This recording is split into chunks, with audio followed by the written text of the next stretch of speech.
I'm not a stalker. I just love her. I'm just saying. I've loved her forever, and it's Damhnait Doyle, and we're here at Mile One Center. Is that creepy for you? No, you are so sweet. No. I'm sorry that I made you wait. Like I'm Catholic guilt. Well, me too. I mean, 42 years of it. But let's not digress. You're here at Mile One Center, and you're home. When did you get here? I got home the night before last. Okay. Yeah, but so you're everywhere, but you're based in Toronto now, but this is home. This is home, yeah. And where were you born exactly in Newfoundland? I was born in Labrador City. Really? Yeah, in Labrador. So I grew up in Wabush till I was 6, and then I moved to St. John's, but all my father's family are from Avondale. Avondale, okay, very good. And so it's nice to be home. They must love when you're home. Yeah, it's great to be home. I remember seeing you on Shay, and I said to Kim, I'm not a stalker, but I'm an avid viewer of that show. And I remember when you came home, they were so happy to have you. I am just so glad there were only 4 episodes. Is that all? No, there had to have been more than that. They were hour long. Kim and Dav's homecoming is turning a little bittersweet. Listen to the seagulls. It's so surreal, you know. I dream about being home all the time, and now I'm here, and it's just so surreal. I can't believe we're walking around downtown St. John's. I feel recharged, but I also feel sad, too, because I know I got to leave. So when do you think you'll be back again? It depends when we get shows here. Let's just book a gig, and then... Yeah. They were great. Anyway, I feel like I know you, which is weird, but I met you a long time ago in Edmonton, and it was another California song. We were touring with that album, and it was so great. Now I'm curled up in your side of the bed. I'm thinking about things you never said. I would have followed you to California. And you just have such a wonderful talent, and you're constantly reinventing, like you're constantly doing different stuff. Yeah, I'm kind of the notion that for me it's the process of it. Like for me, I love writing songs. Yeah.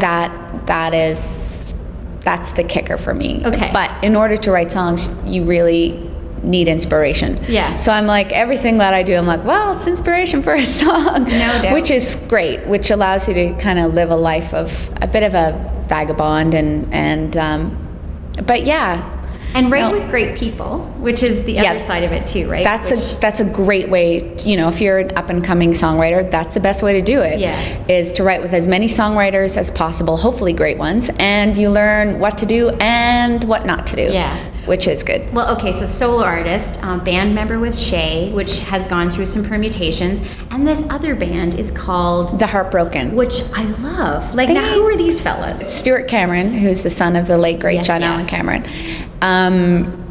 Blake Manning, and Pete Fusco, all of whom are amazing musicians and have played with amazing artists and amazing bands, and we would just get together and hang out and drink wine and play songs because we were like a tight-knit family group of friends.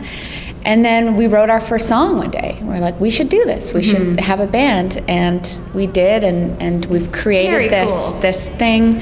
And we have a record out called Tonight, and we're going on the road, and we just got back from Nashville, and it's like, I feel like I'm 19 years old again.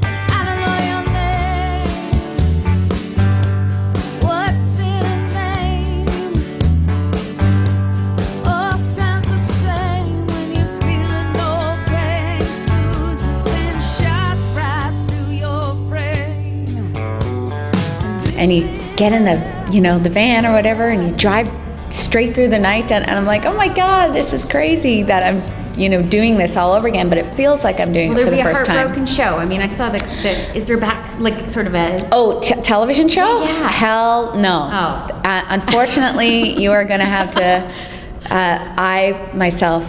to escape, I like to watch really bad reality television. I can't believe I'm admitting this, but I never want to be... What's your favorite show? Give me like a... Oh, God. Like, were you a Big Brother fan? Did you watch Big Brother? No, nothing like that. But I do, upon occasion, succumb into the coma, which is the Real Housewives of wherever. Wow. I just think it's the most fascinating thing. It's really interesting. And my husband is from New Jersey, so I like to watch the Real Housewives of New Jersey, and it gets him really angry. Are you becoming like that? No, because it gets him really angry. He's like, nobody in New Jersey is like that. But then we went down on Canada Day, July 4th, and we were on the Jersey Beach for a day visiting his friends from college, and I saw a lot of people from the Real Housewives. Really? Yeah, no. Anyway, That's I digress. Well, but yes, no, I will so never. You just don't want to be a part of that world anymore. You just like watching it. Yeah, we might, have some sort of television presence, but I highly doubt it will be where it will never be where it delves into your personal life. Like, I think with Kim and Tara and I, we came out of it barely unscathed, It's definitely like a warning thing going, what were we thinking? I loved it. CNBC, and we celebrate the 4 Atlantic provinces, and we like to get a little bit of the inside scoop. So you're home. Is there, and you're not going to have a tremendous amount of downtime, but is there like a meal you crave when you're... The Sprout is the most incredible... Is it vegetarian? A vegetarian restaurant. It is, okay. And I'm not vegetarian, but when I'm on the road, I try and eat vegetarian just because I like to know where my food is coming from, and you have no idea when you're on the road. Especially when you're in the highway, you're like, what am I going to eat? Yeah. It's a hard thing. When I come home, I go to the Sprout and I get the bean burrito and the salad, and it's the most beautiful, pleasureful meal you can ever have. And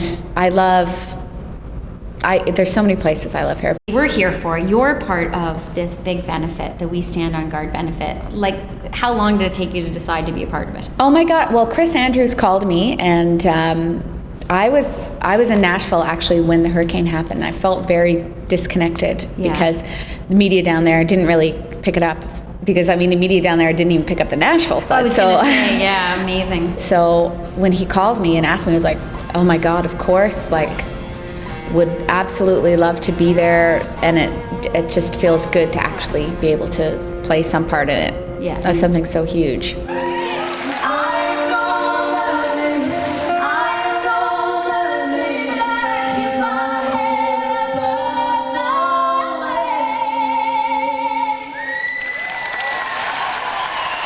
But we're so glad that we caught up to you here. Thank you for making this. I'm so glad you guys waited for me. Thank you. Damhnait Doyle.